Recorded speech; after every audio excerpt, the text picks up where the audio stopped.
table with you in a conversation. I've admired you. I think you came into this role in 2018, about the time Elanco went public, and have been kind of side by side admiring and watching you. You came in a couple $1 billion size of Chewy. Now it's $12 billion. It is probably the most known brand in the American household when it comes to pets. I know that box is on my front porch probably once every week. There's something coming from my wife with Chewy and our Labradors. But I want to go right to you, Sumit, the man, and I'm going to grab a graduation speech you gave a couple years ago at University of Chicago. And you concluded that speech, and I think that's a powerful time with a message is, hey, factors that affect your life are always going to be there. What I love, though, is you kind of said, hey, stay grounded, stay humble, be grateful. I really resonate with this. Always learn. You've created this just presence around you about being curious. That's what I learn when I'm around you. And optimism, you say, is the ultimate, recipe and the factor. So with that, hey, you want to give that message to graduates.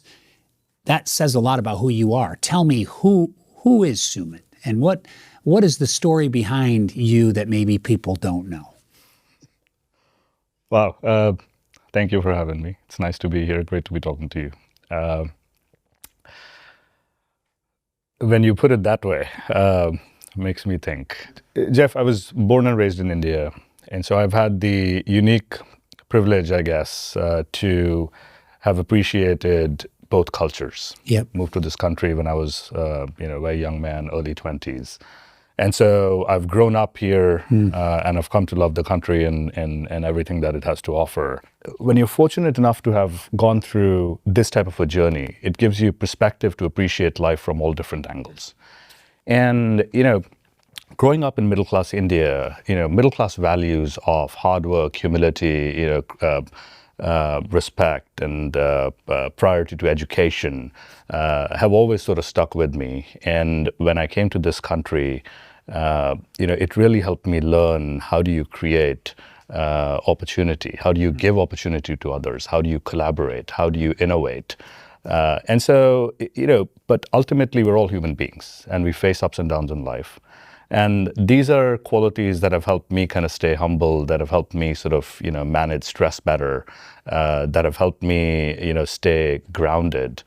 Yeah. And so I think it's important to talk about them because while successes get celebrated a lot and, a lot of people get made heroes out of it, there's also days when those heroes are down. And in those days, it's helpful not to self-doubt. Yeah. And on the other side, there are many people who are trying to make it who don't. But also, it's in those instances, it's even more important to not self-doubt and to continue to just stay grounded and keep working your way to your goals. So I think that's really kind of the core message of it. The curiosity, I think it really comes in. I have a 10-year-old, and when I look at children interact with the world, they interact with the world unencumbered.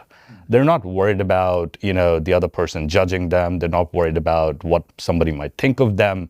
They're just asking questions and the questions that they ask are phrased in the most simple manner.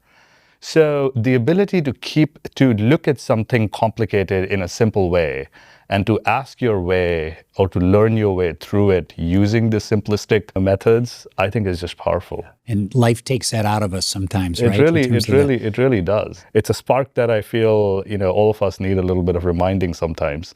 And you look at kids and you look at pets and you're always like, well, great, they've got it. Yeah. Is there a moment that you go back to and say, boy, that changed the trajectory? I remember sitting in an FFA convention in 1985, and there was a moment where I said, my life went a different direction. Yeah. I mean, the India to the U.S. and your story is very layered with a lot of, is there a moment where you say, boy, that's a moment? Because I think moments really matter to leaders. Yeah. Do you have one of those? Yeah, I think if I recall, or if I take stock, there are three really important decisions from a personal-professional career intersection, personal-professional intersection point of view. Yeah. That when I look back, that have really created these step function changes in life and profession. And so before I go into them, they all sit at the intersection of opportunity, self-confidence, and in some way, naivete. And by naivete, I mean, not knowing enough about the risks that lie. I love that. and B, being comfortable with, the failure that those risks might bring you. So again, intersection of opportunity, self-confidence, and NIVET. And so the first one was when I, took a leap of faith and really, said to myself, born and raised in India, but I want to build a life in the United States. Okay, how do I charter a path? Middle-class family, not too much financial support. I arrived in this country right at the point when 9/11 had happened, so a pretty bad time to arrive and to build a life for yourself, to seek the opportunities, etc. So that was one. The second one was when, after nearly 12 or 13 years, I decided to leave Dell, where I'd worked for so long, to go to Amazon. And that was a pivotal change because culturally these two companies were very different. They were also very similar in the notion that they had pioneered, in their own way, large shifts in industry. Dell with e-commerce and just-in-time and free cash flow and so forth and so on, and Amazon with Amazon's Amazon. We know about what Amazon's done. And so that was the second one. And the third one was leaving Amazon to come to Chewy. And so, these are in some way moonshots, and because you build your career. Most people build career linearly. I've built my career non-linearly. Two degrees in engineering, not formal training in sales or marketing or product management. Yet have always found myself at the intersection of consumer tech. I think, again, just opportunity, self-confidence, and NIVET. The non-linear is really in contrast to a lot of what we're kind of training the next generation is, hey, develop mastery, deep expertise, know your area really well. You went to the contrast. What's your vision if you're talking to future talent that's considering past going forward? What? I think given the world that we are about to step into, and some would argue we're already living in with AI and with the disruption that we're facing, it's hard not to bring AI into a conversation these days.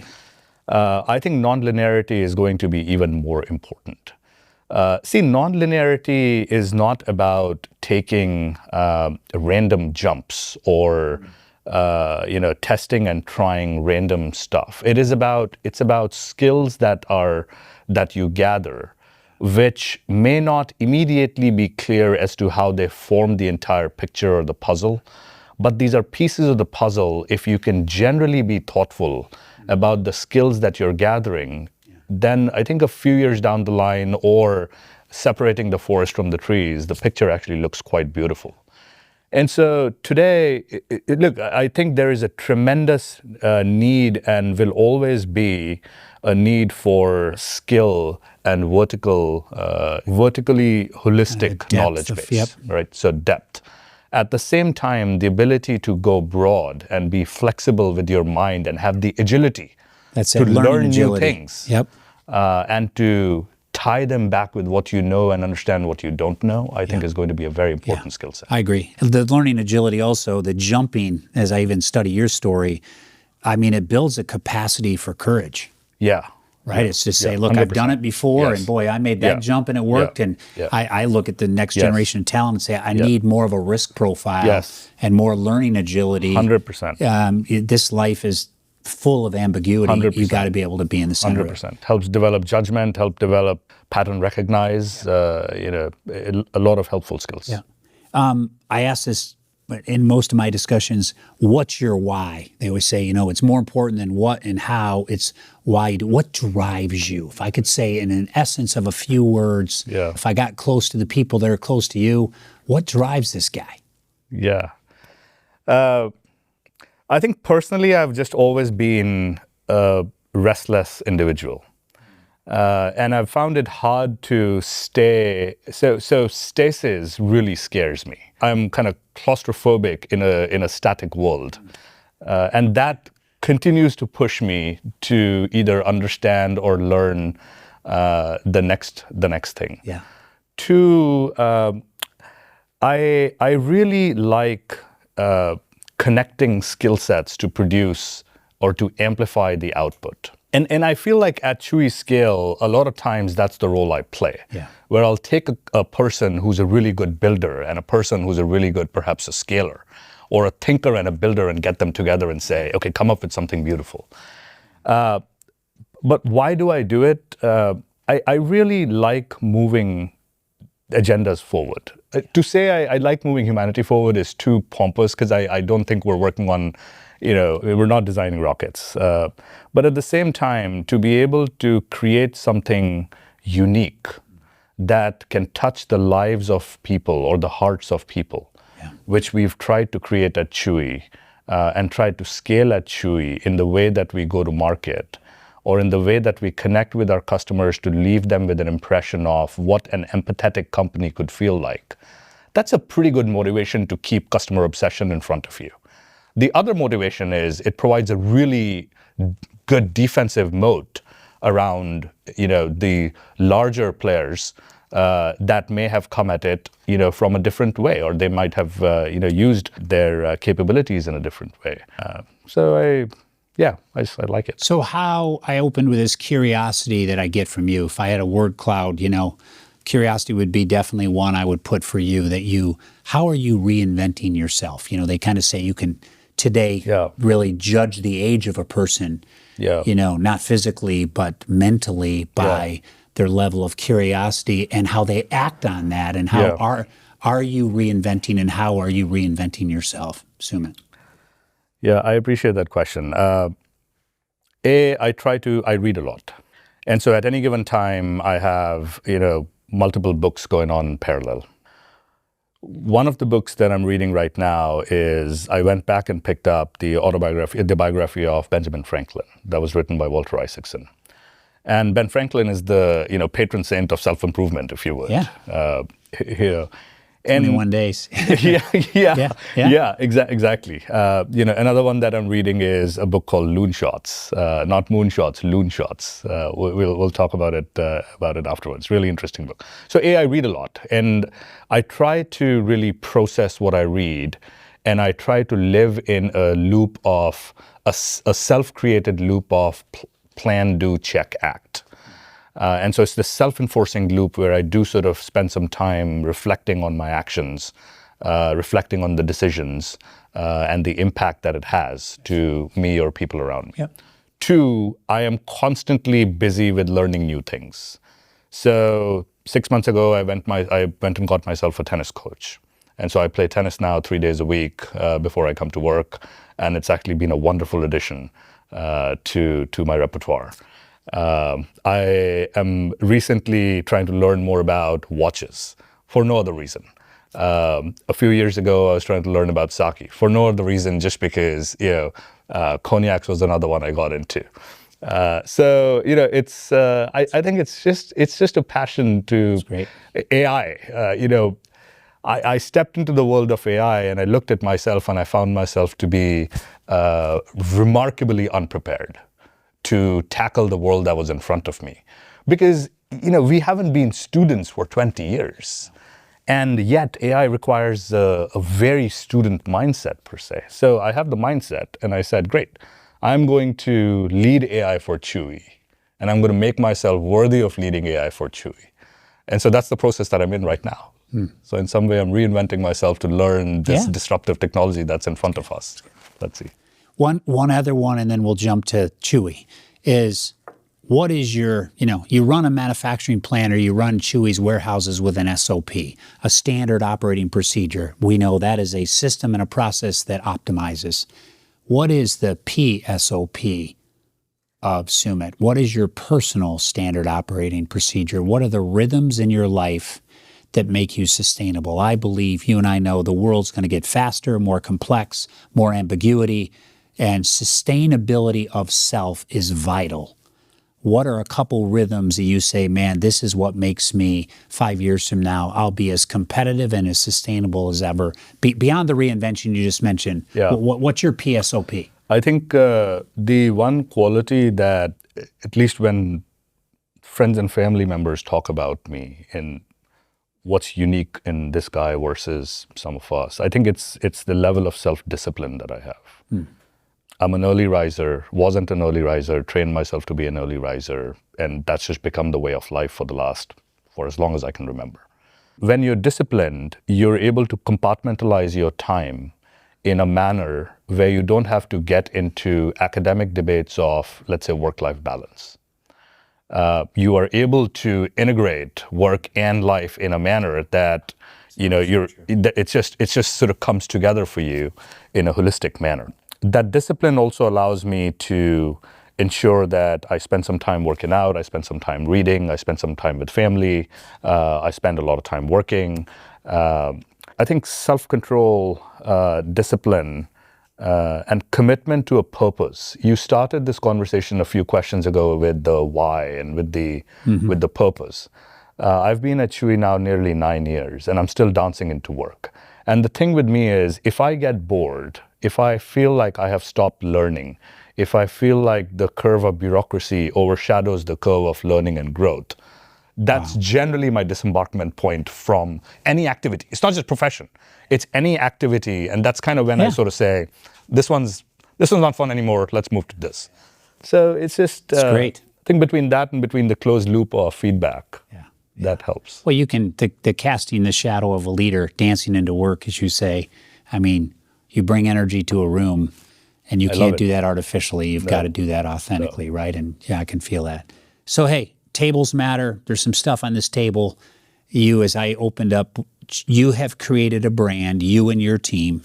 That blue Chewy means something to everybody. I mean, when I drive in my driveway after a long day at Elanco and I look and there on the porch is a Chewy box, there's a feeling, there's an emotion. And just take me a little bit to, what's on this table, what's here on this set, just to give me a sense of what's behind this brand. What's the essence of Chewy?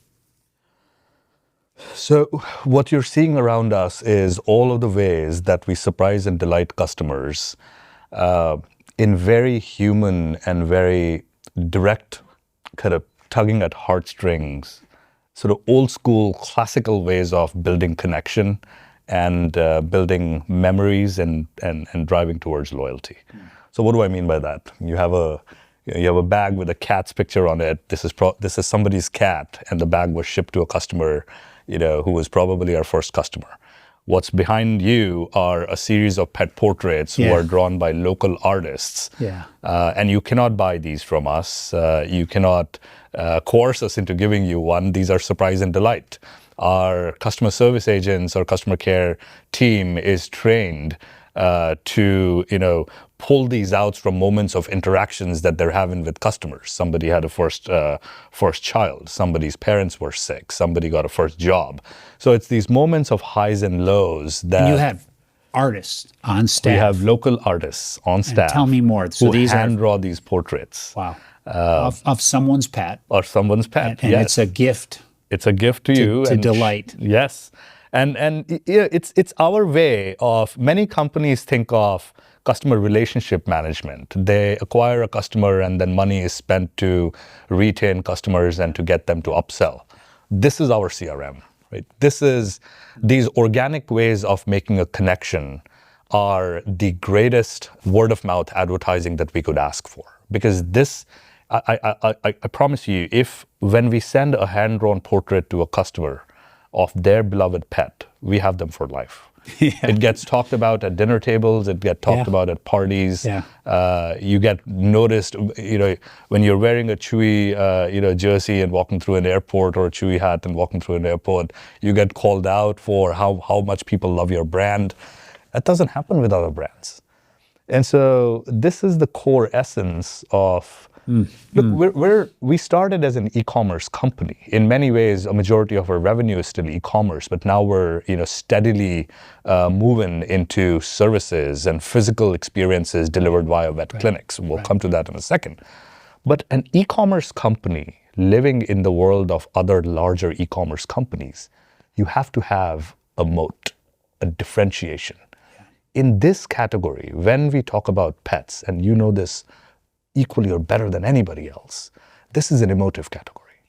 And so if we are able to put this ring fence around us, it gives us immunity in some way. It boosts our immunity and it gives us a protective moat. Because these memories will fuel long-term recollection and loyalty towards our brand that drives repeat purchase, that fuels the revenue flywheel. It's a very business-centric decision, but taken from the heart. So go deeper, because we throw out too often, I think, in our space, the human-animal bond, the pet bond. I mean, I come in and see this black and yellow lab.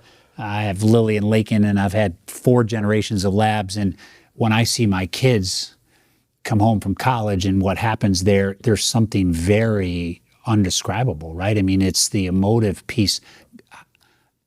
Take that layer and go deeper on that, because I think you've unlocked that better than anybody else, and that's probably what drives these letters that come in here. How do we sustain that? How do we go deeper as an industry? I mean, there's a lot of people listening that are part of this spectrum globally. I think it's a misunderstood concept that good service costs more. So first of all, I think business leaders, perhaps if we reorient our thinking to saying good service costs less over the long term, that will change the mentality of service centers being cost centers to engagement and revenue centers. That mentality will then drive a 2-pronged approach. And I'm speaking from a business mind, because ultimately I'm assuming that, unless you're a nonprofit or charity, you're doing this because you believe it works for your customers, for your team, and for your shareholders. Right. Or you won't be here, Right. Yeah. We wouldn't be here if we didn't know this worked for us. So how do you change the mentality? So if you have this mentality of this is an engagement driving center, this is a revenue generation center. And I'll tell you why I say that. See, over 30% of our calls that come into our care centers are not for customers that are disappointed or that have questions around general merchandise. These are customers that are calling to learn more about their pet. They just brought home a puppy. They don't know what to feed it. They're going through a tough day and they want to pick up the phone and call somebody, and we pick up the phone in 2 rings or less. And so, and our care team is trained to stay with you and have conversations about you and your pet as long as you want to. But, I just recently, a customer posted on LinkedIn, she lost her cat 3 years ago. We sent her a pet portrait. It made all the difference to her. She hasn't had an animal for 3 years, or maybe it's a dog. She brought home a new animal, a new pet, it's a cat, last week. And she came back to Chewy and posted on LinkedIn that moments that create joy and delight matter. And loyalty lives on. And it has been 3 years since my last pet purchase. But when I'm back in the market, I'm back with Chewy. Yeah. And so how do we do it? You have to embed it into the mentality of the company, the DNA of the organization. So you have to hire people accordingly. You have to develop people accordingly. You have to encourage them, give them the autonomy. Yep. Second is give them the autonomy to service customers in ways that they feel are the right things. We don't train. We don't have a strict, hard playbook for our care agents. You can't train for empathy. Yeah. You cannot train for spontaneous moments in response to an empathetic situation. It has to come instantaneously if it is embedded in the DNA and the culture of the team. So that's a very important one. And number 2, you use technology. So by going empathetic, it doesn't mean that it has to be, it cannot retain the human touch. The human touch is in the creativity and the recognition of the situation to take the action. Everything else can be automated, right? So our agents now understand, they've been given tools that allows them to quickly process and submit for requests and, curate these asks, etc. Yeah. And we're able to respond to them. That's good. So you are leading AI for Chewy. You've inspired me here. I got a new challenge as I go back. I think I've talked to a lot of CEOs about, online training and getting certified and what's it mean and the basics. It intimidates us all. How much is it overblown? No, it's important. It's 2030. You and I are sitting at this table in 5 years. And I say, AI, let's look back. Let's just look at a 5-year window. Take that crystal ball and give me AI in 5 years. Perhaps this is 5 years, perhaps this is 10. You will essentially have an avatar of your lab sitting on your app, and the avatar will essentially manage your entire pet care routine for you. Yeah. It will track your consumption. It will track your delivery. It will track your medication prescription routine. It'll track your dosage. It'll track your compliance. It will also interact with APIs like weather. So if you're in Miami and hurricanes come in, your lab, your avatar lab will take action, working with Chewy to accelerate your shipment so that you never have to worry about a disrupted shipment. So we're going to be living in an era where my 10-year-old is going to grow up and be very comfortable. But if we don't actively try to shape and keep up, we're going to find ourselves a little bit. And any talent at any age right now to be in a position of strength in 2030, what's it take? Most people are worried about job losses. I don't think that's the case. I think it's skill realignment that we will require folks who are generally native AI fluent or who have extremely good learning agility to be able to pick up these tools, not even to build them. There will be many builders around us, but to just understand how to use them is a battle in itself. All right, let's jump from AI to looking kind of there's probably no company, probably no CEO that has more data on the pet industry. Help me as we talk about, vet visits or this or, all these different trends. If you look at the data, and I could go inside and look at all the data in Chewy and set at your computer, give me a couple insights on pet trends that you think are either the most important or even most misunderstood. I think from a customer and industry standpoint, the trend that has continued to persist is this trend of humanization and premiumization. Premiumization is led by humanization. All it means is essentially the pet was out on the porch 20 years ago. Now they're on your bed. Now they're in your, on your couch. And so with that has come a general level of awareness increase and an interest in longevity and wellness in the pet parent's mind. That is fueling the next two trends, which is nutrition and medication and wellness routines. On nutrition, we're obviously seeing, the advent of net new categories or new formats of food, whether it's fresh, frozen, raw, dehydrated, sort of going, some have very good science behind them, other science is still sort of catching up a bit. But I think it's a trend that is perhaps, here to persist for at least for some specialized, number of households in the United States. On the other side, on the wellness side, I think customers are really catching on to two trends. The workforce, which is, I'll bring it back to the veterinarians. I think there's a trend evolving where the workforce wants the industry to respond to the modern needs of the day. So whether that's elevating, benefits, whether that's, flexible schedules, whether that's wellness spaces designed in, or strictly the autonomy to practice medicine in the way that they want to. I think this is a growing trend, especially as you look at more and more women vets are graduating and entering the industry.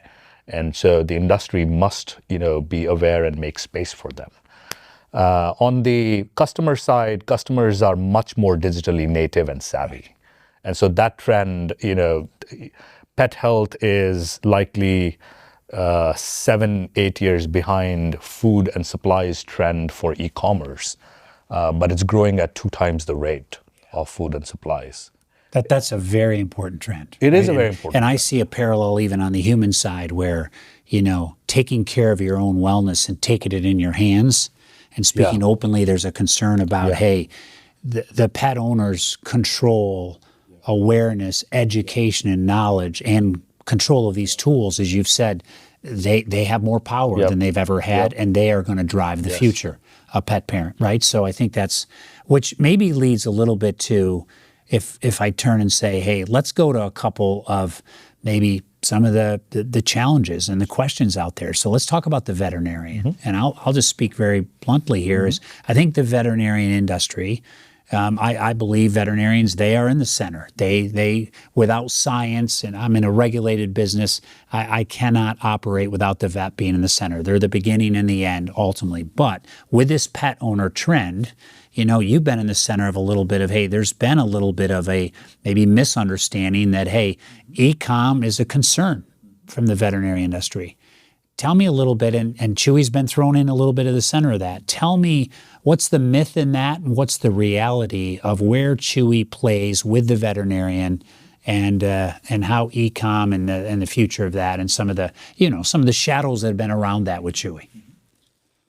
The reality is e-commerce is very real, and it's here to stay. So digital capabilities are only going to enhance, not reduce. And so that reality is evident in the channel shift that we have observed over the last few years. The myth is that the sum of the parts is less than the whole. And so in that way, the myth is that, so I'll speak the myth even more clearly. The myth is that the vet will get disintermediated in the process or in this equation. We don't, just like you, we do not believe that to be true. In fact, the fact that now we have operated our own vet clinics, we have 14 of them now, on trend to having a few more before the year ends. It's given us even greater appreciation for how important the vet is at the center of the equation when, center of the equation between the human and the company that serves the pet or the human. And so it has given us a great deal of appreciation. So in the fact that we are misunderstood to that particular facet where, we're against the vet, completely not true. In fact, we are actively pushing to move the industry forward in joining the veterinarians in making pet care both accessible and affordable, and improving the quality of life for veterinarians in the process. And so let me give you a few examples. So I talked about the need for creating a modern workforce that responds to the needs of the vet. We just talked about that. Benefits, workspaces, schedules, etc. The autonomy to practice medicine in the way that they feel is the right way to do it. Number 3, using technology to lessen administrative burden. Do you know, Jeff, 40% of a veterinarian's time is spent in back office tasks. Yeah, I do. And you hear that often. And this is like, they're trying to wrangle data, they're trying to enter data in multiple systems, they're trying to interact with multiple softwares just to get data in and service the customer. Vets are much happier. I mean, why wouldn't we essentially create technology that lowers the administrative burden, right? Connects the data in the pipelines in a manner that are clean and available when needed, and frees up the vet's time to go do what they're supposed to do, which is a service, take the joy in servicing, and take the time for themselves, right? Improve work-life balance for veterinarians. Off campus or off clinics, we are investing heavily with leading veterinarian institutions in the United States to fund scholarships, mentor programs, leader development programs, and we're just getting started. Yeah. No, I think the next decade, us, not only the number of veterinarians, but changing the lifestyle of a veterinarian to get back to what they're all about, very important. Right, is very critical. It's very critical. So why, whether you're an investor or a veterinarian, why is Chewy getting into the vet clinic business? So it is an organic decision. So Chewy Health has existed for just under 6 years. Here's a fact. From 2018 to 2024, Chewy grew roughly $8 to $9 billion in revenue, incremental revenue added. Half of it came from pet health. Mm-hmm. And so what were the avenues that we created that revenue in? Right? We understood the customer needs to be able to go digital and remain digitally native. So we said, okay, let's first start with merchandise and products. Then we said, look, there's a whole B2C, services umbrellas out there that aren't yet fully commercialized, or the experience is not where we want them to be. So insurance is a classic example of that. In US, insurance is still sub 3% penetrated. Right. When you look at countries like UK or Europe, 25% penetrated. So we said, okay, we should think about that. Veterinarian, back office burdens. We said, great, okay, we're fairly tech savvy. Why don't we develop software that can help the veterinarians reduce their back office load? So we developed Petscriptions, which is now called Practice Hub. And nearly half the veterinarians in the country use Chewy software. And so then we said, well, data is still an issue. Vets haven't been able to solve that, and we haven't been able to kind of connect this. So why don't we think about PIMS, Practice Integration Management Software? And so as we're picking up these components, we have these groups that are approaching us to say, hey, can you, our tech doesn't scale. This experience is not scaling. This administrative burden is really heavy. Can you lend us your tech? And we said, sure, we can lend you our tech. But then we were like, to really understand the feedback loop, why don't we dog food our own production? And so we said, let's get into clinics and see what a veterinarian really faces, how the loop closes, what are the ecosystem benefits of going both digital and physical at the same time. And so that was the thought. So is it a learning lab that will accelerate your strategy and learning? Yes, it was. It was a learning lab, which but you're saying was. So we are more and more convicted that the benefits and the synergies that we are seeing are real, durable, sustainable for Chewy, for the customer and veterinarian community, and will bring returns that I believe, are outsized. So we believe we're here to stay. So I want to bridge real quick. You're CEO of Elanco for a year. Everything you've seen of health, because more than half of that growth you just mentioned comes in the health space. We spent a lot of time together talking about the future of the health of the pet and longer, healthier, more active lives. Where is the unmet need? Where is the pet health future, biggest needs and opportunities? And if you were in my role, where would you be leaning in? I think I'll go back to the simple 4 words or 6 words, making healthcare accessible and affordable. That still seems to be the greatest need for customers and for veterinarians servicing medicine. Accessibility, when we think about service levels, appointment service levels, they are far too long. When we think about the number of vets or the density of vets that are present to provide the type of care that we need, not sufficient. In terms of affordability, we were just talking about insurance. That is just one way to do it. Partnering together to be able to address these challenges head on will, I think, create a reverb and an amplifying effect that essentially uplifts the entire industry. Compliance.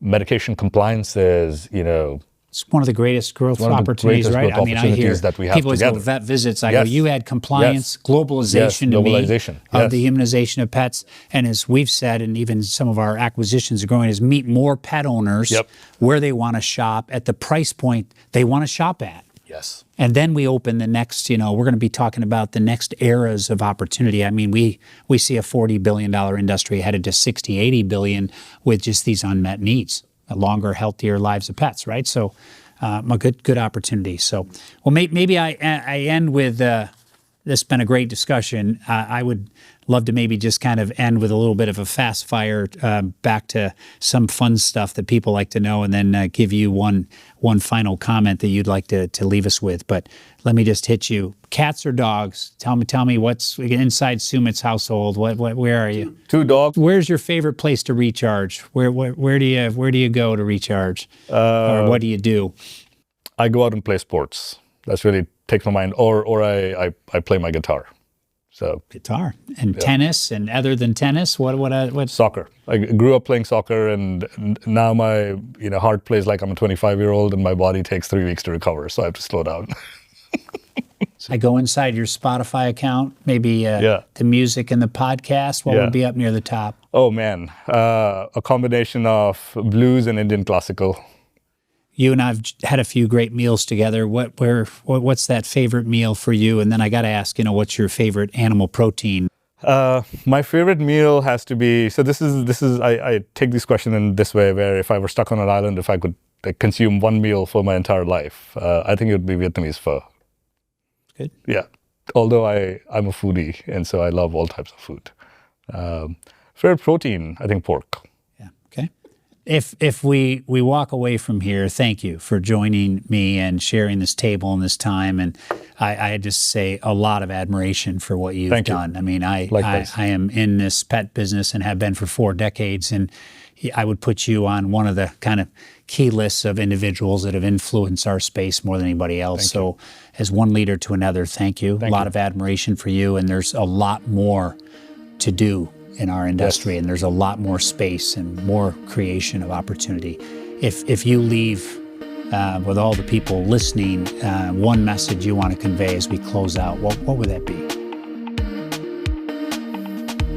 Stay customer obsessed, stay humble, keep learning. Just as we started. Sumit, congratulations. Thank you. Really Thanks so much for this opportunity. Really appreciate it. Thank you.